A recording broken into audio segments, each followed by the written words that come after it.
para daw hindi magkasakit. Lagnatin ang anak ko, kaya ay isang damit ang iaalay natin kay Holy Mata.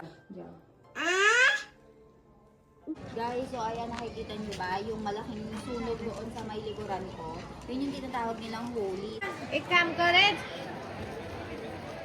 So, meron pang mga time na sabi niya sa amin na kami na nga lang daw yung magluto ng pagkain namin kasi kailangan daw niyang pumunta doon sa lugar na paglulutuan niyang dalawa pa. Kaya natatawa na lang kami ni Mommy.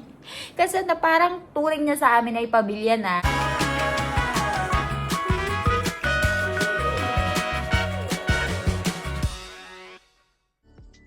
Guys, so ayan, nagre-ready ako ngayon. Naka-t-shirt lang ako and pants. Yung normal na suot ko lang sa pang-araw-araw. So, ayun. Hindi na ako magkukurta and hindi na rin ako mag-aayos ng talaga namang bonggang-bongga kasi meron ako ngayon, di ba, sabi ko sa inyo, pangatlong araw ko. And today is yung tinatawag nilang Holy Celebration or Holy Festival. So, dahil Holy Festival or Holy Celebration, guys, ay meron parang parang alam niyo yun, may iikutan ka na apoy. So, nag-set up sila ng apoy doon sa may center of the village. And doon ay iikot yung mga tao. Pero dahil na meron ako, guys, ay hindi tayo pwedeng lumapit doon. Doon lang tayo sa may malayo. Titingin lang tayo. And tingnan nyo naman yung kulay ng ano natin, guys. Highlight na highlight yung color brown. Gusto ko sana dyan white and gray. Kaya lang yung binan ko kasi gusto niya yan. So, okay lang yan. At least medyo okay naman ang ating bahay as compared before. So, ayun. Mag-aayos lang ako, guys. Ito yung pang-araw-araw na pabango ko. Nagpupulbo lang tayo and counting lipstick. Dahil maraming tao doon. So, meron din silang pinapa-ready sa aking lumang damit ni Baby Ivan. Dahil susunugin nga daw. Papakita ko sa inyo yung gagawin nila later. Pero, ayun, for now, magpupulbo lang tayo. And also, ay magsusuklay-suklay. Ito yung lipstick natin. Anong shade to? Matte Muffer. Itle, means what? Basta, ito siya. Ito yung lipstick natin. Ubus na. Lagi ko itong ginagamit. Ayan. Balitaan ko na lang kayo later, guys. Punta tayo doon. Papakita ko yung kaganapan dito sa bahay namin. And dun sa may center of the village. And also, guys, ngayon ay naglagay na rin tayo ng mga kurtina kasi it's been a while na wala tayong kurtina, guys. Dahil nga sobrang dami nating nililinis. Medyo maging okay na yung bahay namin. So, papakita ko sa inyo yung mga changes. So, ayan. Ayan, nandito si Hiya. So, ayan si Mommy. Tulungan natin si Mommy sa paglalagay nitong curtain. Ayan. So, meron pang isang ilalagay. Ready kami. Nagre-ready lang kami ng mga gamit for the holy. So, yun yung damit. Lumang damit ni Ivan na susunugin. So, ayan. Para daw hindi magkasakit. Hiya, ikaw marakuwas eh. Juno का परा करवाना इन्हें ताऊ ना चढ़े એટલે ઉતારીને ફેંકી દે હોલી માતે છે હોલી માતા મળગાઈ દે ને તાऊ ના ચढ़े એવું છે અને નારિયેલ offering એ તો કરવાનું છે એવું છે Holy Mata no offering. So ayun guys, ang sabi sa akin ni ang sabi sa akin ni Hiya, para daw hindi magkasakit or lagnatin ang anak ko, kaya ay isang damit ang iaalay natin kay Holy Mata or yung parang goddess nila dito. Parang ganun siya. Explain ko sa inyo once na nandito si Milan. Ko sa kanya. Papa-explain ko yung lahat ng mga kailangan gawin tuwing holy and all. So, ayun, balitaan ko kayo. So, ayun guys, maraming nagtatanong kung bakit kapag meron ka nga ay considered na parang outcast ka. So, ngayon nga guys, ay may pangatlong araw ko na ngayon na meron. So, hindi ako pwedeng lumapit doon sa may apoy. Kung madalas ka nang nanonood sa mga vlogs ko, probably, you know na lagi kami pumupunta doon sa may apoy na yung nag-iikot-ikot kapag Holy Festival. Kasi pang 4th year ko na ngayon eh. 4 years na ako nandito sa India. So, 4th time ko na magpupunta doon. Pero ngayon nga ay meron ako sa araw na to. So, sa malayo lang tayo titingin. And papakita ko lang sa inyo yung mga kaganapan. Chalo!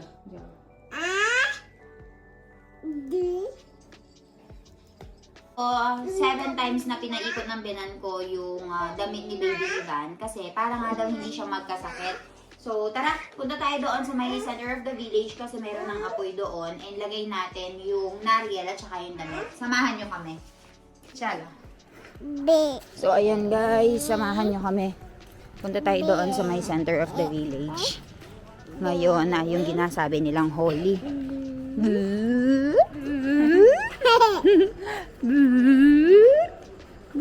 Hindi nyo kita si Baby Ivan. So, ayan guys. Kita nyo ba? Ayan yung malaking... Jo. Yan yung malaking apoy, oh. So, yung mga tao ay nagpupunta dito. May dala-dala silang loto. And, ayan niya. And merong apoy. And kita nyo ba? Okay, so ayan, nakikita nyo ba? Yung malaking sunog doon sa may likuran ko. Yun yung tinatawag nilang holy. So, usually, kapag normal ka lang or wala kang menstruation or something, you can go there and umikot-ikot. Pero hindi ako makakaikot doon, guys, kasi meron na ako ngayon. So, ayun. Si Ivan is finished there with Indo Chacha, right? Ha? Pati yun na Indo Chacha, Jore.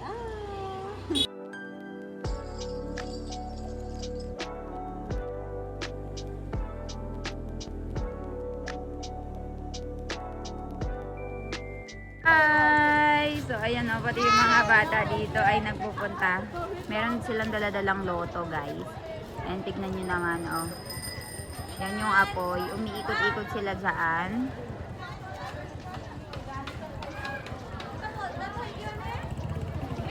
Ayan. Sobrang init dyan, guys. Alam nyo ba? Sobrang init talaga. And meron silang daladalang loto. Tinatapon nila dyan sa may, sa may bilog. So, ayan, nandito lang kami sa may malayo, guys, kasi ay meron nga ako ngayon, hindi ako makalapit. Papakita ko sa inyo kung gaano kadami yung tao dito kasi nag-ipon-ipon na sila, nag-iikot-ikot na sila. Oh, nag-iikot-ikot na sila dito sa may bilog. And si Papa ay tinapon na yung, si mother-in-law ay tinapon na yung damit ni Baby Ivan dyan. Saka yung Nariel bilang offering. Ayan siya. So, Daddy Ivan, Daddy Jore Jai cha, tata! Tata! Tata! Jump! Ganda na eh. So, ayan guys, papunta na sila dyan.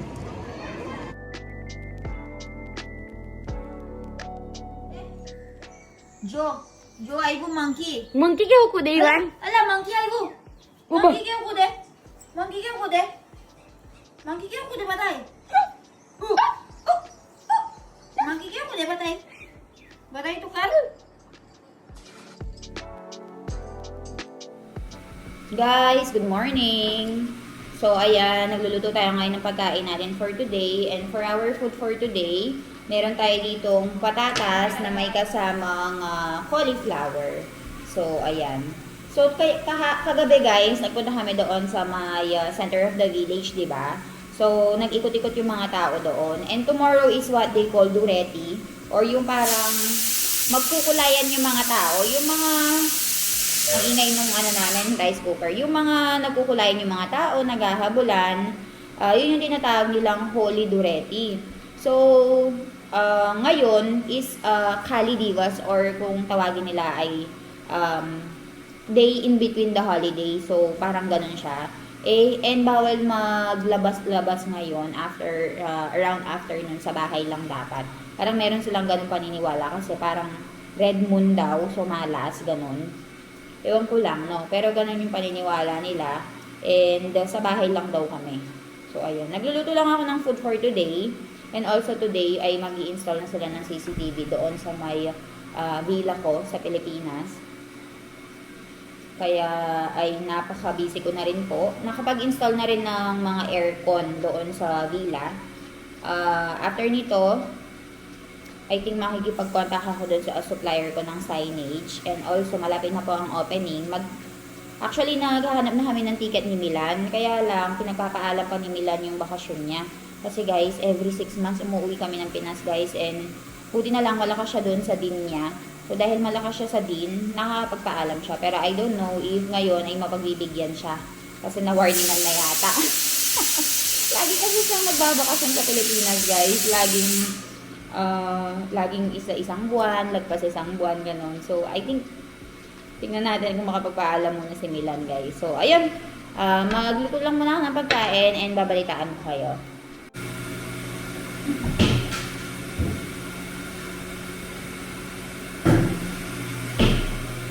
Ayan, guys. Magluto na tayo ng ulam natin for today.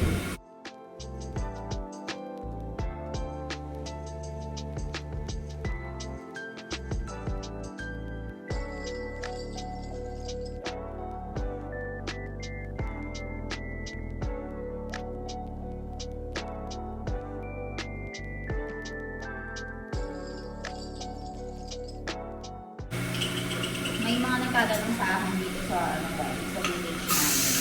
Kasi nga yung nagluluto ng pagkain dito sa bahay namin, inahit na namin, diba? Pero naghahanap kami ulit kasi doon sa hospital kung saan nagtatrabaho si Milan, guys. Usually, may mga doctors doon na nagpapaluto ng pagkain. So, ginanong namin si Milan kung may kakilala ba yung cook nila doon. So, si Milan ay nagkaroon doon sa cook, meron nga daw na kakilala yung babae. So, ibibigyan natin ng salad, guys. Papatawag natin siya dito, i-try natin.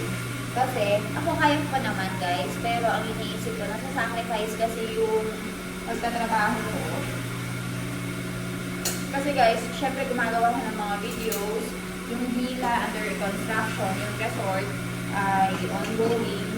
Kaya, yung mga inquiries ay nakasabayaan. Kung ako lang, kaya kung pwede ko lang hati-hatiin yung sarili ko, may ginawa ko na matagal. Pero, gusto ni Milan, ako mismo yung mag-handle ng mga inquiries. Kasi sabi niya, kapag ako daw yung nag-handle, yung mga customer daw ay nakukonvince ko at marami nga daw ako nakakabook. Kaya sabi niya, hands-on daw ako doon sa Maynila and sa resort namin. Kaya, ayaw niyo din ako napapagod kasi nakikita niya, guys, na nagluluto ako, ginagawa ko lahat, nagtatrabaho na ako. Eh, pagod na ako, sabi niya, magbabayad na lang kami ng magluluto para bawas sa trabaho sa akin. Kung kaya naman na ibigay sa iba yung hands, why not ibigay daw, diba? Kung ako lahat nag-shoulder, nag-handle. Tapos, aside from that, meron pa akong baby na inaalagaan, si Ivan.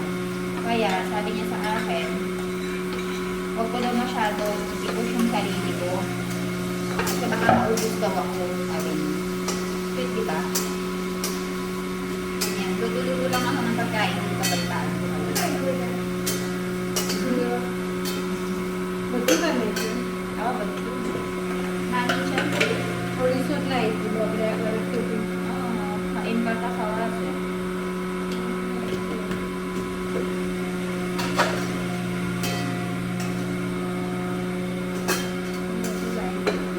Kiyo ka lang. Lah. Ano kayo dyan? Good job! Wow! Hi!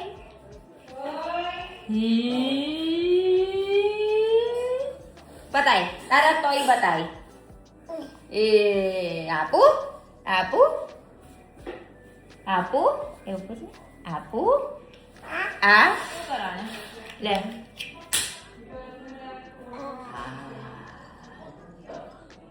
Good job. Wow. Babre. Wow, good job, Ivan.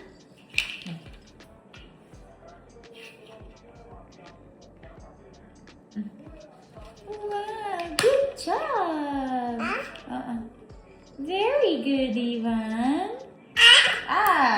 Lah. Guys, tapos na kami magluto ng pagkain. Nandito kami ngayon sa my garden. Nilalaro ko si Baby Ivan ngayon. Papakita ko sa inyo. Ayan si Ivan. Binipilit niya makaakyat. Naglalaro siya mag-isa dyan.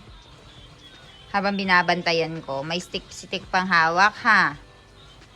Nandyan si Milan, guys. Lilinis ng solar panel natin. Nagpapahinga lang ako dito sa may taas, guys. And nagbabasa ako ng mga comments nyo. Nakakatawa dahil may mga naku-curious talaga. 'Di ba? Gumawa kami ng popcorn kahapon and nakita nyo na meron nga akong nilalagay na papri, nilulutong papri doon sa may gasol, direkta sa gas. Actually, guys, yan din yung isa sa mga pinaka nagulat ako noong nag-aano ako dito. Nung bago-bago pa lang ako dito sa India, kasi 4 years na ako dito sa India, guys, eh. So, may mga natutunan na ako. Actually, guys, hindi lang yung pagkain na yon yung niluluto namin na direkta sa gas.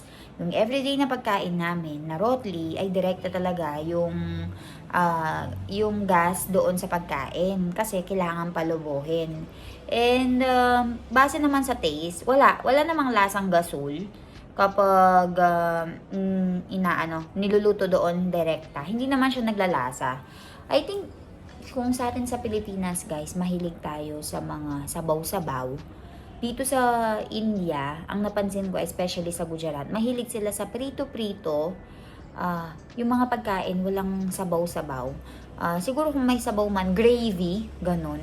Pero dito sa area namin, sa Gujarat, puro prito, puro mamantika, ganun. Kaya siguro yung mga tao dito ay maraming cholesterol, may cholesterol, ganun. Tsaka inihaw, siguro kung sa atin nag-iihaw tayo ng isda, nag-iihaw sila ng panir. Ganon. Pero madalang lang yun. Yung everyday na pagkain natin, guys, sa Pilipinas ay puro sabaw. Dito ay puro prito. Ayun, madami pa akong nakakatuwa naman yung binan mo, naging aesthetic na rin. Ay, naku po, opo. Naging aesthetic na, guys. And, napansin ko, mula nung nagpunta siya sa Pilipinas, mahilig na siya mag-shopping-shopping ng mga damit, mag-shopping-shopping ng mga gamit sa bahay. Parang nanibago siya, guys. Alam niyo iba yung kapag pupunta ka ng ibang lugar, parang mamumulat ka na, ay, shucks, ganito pala sa ibang lugar. So, parang maa-adapt mo yung mga magagandang bagay doon sa lugar na yun. Ina-apply mo dito sa lugar kung saan ka nakatira, ganun. So, ayun po. Kaya yung bilan ko, guys, dahil napapansin niya na yung mga tao sa Pilipinas ay well-dressed, yung mga bahay ay well-decorated, may mga aesthetic, ganyan. Kasi yung sa resort siya nakatira, diba? Nung meron kaming resort sa Philippines, may bahay kami sa Philippines. Kaya nakita niya yung mga bahay ng tito ko, ganyan, bahay namin. Kaya siguro napansin niya na may pera naman ako. Magbili-bili nga ako. Kaya ayan, guys, nag-aesthetic siya ngayon sa bahay. And dahil pinapinturahan namin yung bahay namin, mas lalo siyang ginanahan. Ano pa? Nasaan daw yung kuko namin? Actually, guys, yung kuko namin, di ba nga, ay pinahinto muna namin. Kasi nalaman namin, guys, na 2 bahay pa pala yung nilulutuan niya. Pangatlo kami. Lagi niya kaming ihinuhuli. Kasi, guys, ganito yan. Naging mabait kasi kami sa kanya na parang pamilya yung turing namin sa kanya. Meron pang mga time na sabi niya sa amin na kami na nga lang daw yung magluto ng pagkain namin kasi kailangan daw niyang pumunta doon sa lugar na paglulutuan niyang 2 pa. Kaya natatawa na lang kami ni Mommy. Kasi na parang turing niya sa amin ay pamilya na. Very open na siya magsabi na kami na nga lang daw yung magluto ng pagkain namin. Kaya nang nagagalit yung binan kong lalaki at saka si Milan kasi at the end of the day, ako yung magluluto, di ba? Kasi ako yung daughter-in-law. So, sabi niya, bakit ka pa namin, sa sarili nila, bakit ka pa namin hinire kung kami lang din yung papaglutuin mo? Parang ganun, kaya nagagalit yung binan ko tsaka si Milan. Kaya ayun, napagdesisyonan namin na kapag natapos na siya dun sa 2 bahay na pinaglulutuan niya, balik siya sa amin. Pero parang sabi ni Milan, meron daw siyang isa pang nahanap na nagluluto. Medyo may kamahalan pero mas masarap daw yung luto niya kumpara doon sa naunang nagluluto namin. Kasi guys, hindi ko na po kakayanin. Mag-opening na kami this coming April sa villa namin. So, kailangan, parang yung business kasi guys ay parang maliit na bata. Kapag bagong silang na bata, ay mas kailangan mo ng care, kailangan mong alagaan, palakihin. So, parang ganun yung villa natin, guys. Kaya kailangan ko nang mag-focus talaga doon. Kaya if sometimes hindi ako makapag-vlog, alam niyo na guys, na busy-busy po tayo sa buhay natin, no? And kung meron kayong mga staycations na plano, visit nyo yung Milane's Private Resort or Milane's Private Villa. So, ayun. Balitaan ko kaya guys. Pahinga muna ako. And maglilinis-linis muna ako dito kasi medyo may kakalatan pa yung bahay namin. Kulang pa sa linis and kulang pa sa organization. So, focus muna ako dito sa room. Tapos, pahinga. So, balitaan ko kayo.